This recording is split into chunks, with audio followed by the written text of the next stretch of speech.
The European Union has for the first time authorized the confiscation of Russian assets. The 12th package of economic restrictions includes a mechanism for confiscation of frozen funds belonging to sub-sanctioned legal entities and individuals. Brussels allowed the money to be sent to European companies, from which Moscow has taken away property on the territory of the aggressor country. The Russian authorities first seized assets from entrepreneurs from so-called unfriendly countries on December 19th. Putin signed decrees depriving Germany's Wintershall and Austria's OMV of their stakes in joint ventures with Gazprom engaged in the development of the Yuzhno-Russkoye field and the Chimov deposits of the Urengoy field. All rights and obligations of the joint ventures will be transferred to limited liability companies created by the government, in which Sogas and Gas Technologies have been offered to become co-owners, from the publication of the Russian edition of Forbes.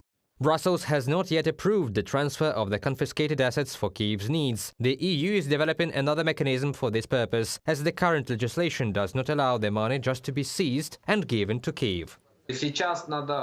Now we have to make a political decision that we are moving away from those principles we used to stick to earlier, that we are prescribing new principles that will be more relevant, actualized for the present day, and I think it will help, including Ukraine, to get these assets.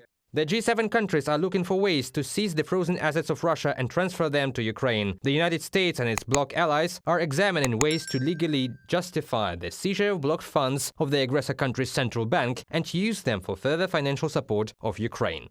Such an action would be considered a legitimate response to Russia's illegal invasion of Ukraine if carried out by states that suffered and especially suffered from its aggression. This could include Ukraine's allies who financed its economy and armed forces during the war, from the Financial Times sitting at G7 document. The US officials suggested that the confiscated assets would be allocated to Ukraine in tranches, for example, through the World Bank or the European Bank for Reconstruction and Development. This money is seen as an advance payment to compensate Ukraine for the damage caused by the aggression, which, in accordance with international law, Russia will eventually have to reimburse. Reported by Vasil Panasyuk, Pavlo Shtelmach, UATV English Channel.